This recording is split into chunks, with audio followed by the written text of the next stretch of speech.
ప్రభుత్వ ఆసుపత్రి వైద్యుడిపై దాడి చేసిన వారిని కఠినంగా శిక్షించాలని కోరుతూ పెద్దపల్లి జిల్లా కాల్వ శ్రీరాంపూర్ మండల కేంద్రంలో మండల ప్రజలు కాల్వ శ్రీరాంపూర్ సుల్తానాబాద్ ప్రధాన రహదారిపై బైఠాయించి రాస్తారోకో చేశారు.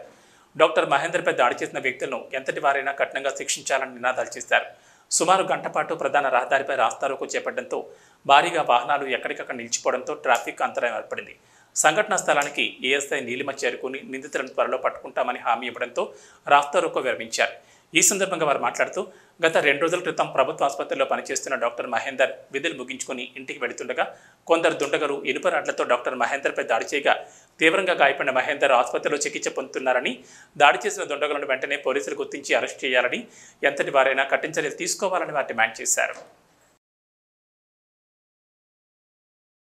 మంగళవారం జరిగినటువంటి డాక్టర్ మహేందర్ ప్రభుత్వ హాస్పిటల్లో పనిచేస్తూ ఆయన పనిచేసి ఇంటికి పోయే క్రమంలో మంగబాట దారి మధ్యలో ఒక 8 మంది దుండగులు ఆయనను కొట్టడము ఏహనీయమని చెప్పుతూ, అలాగే ఆయనను కొట్టినందుకు ఆయనపై కఠినమైన చర్యలు వారు తీసుకోవాలని మా శ్రీరాంపూర్ మండల ప్రజలందరం కోరుతా ఉన్నాము.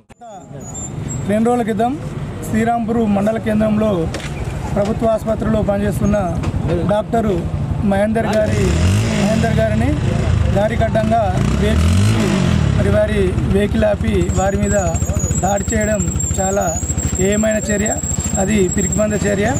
మరి నిందితుల కోసం గత 3 రోజులుగా శ్రీరాంపూర్ పిఎస్ ఎస్ఐ గారి ఆధ్వర్యంలో మరి వారి నిందుల కోసం వారు తీవ్ర కృషి చేయడం జరుగుతుంది. మరి అందులో భాగంగా నిందులు దొరికినాక కూడా వారి వెనుక ఎంతటి వారున్నా కానీ వారిని ఉపేక్షించకుండా ఎంతటి వారినైనా శిక్షించాలని తెలియదు.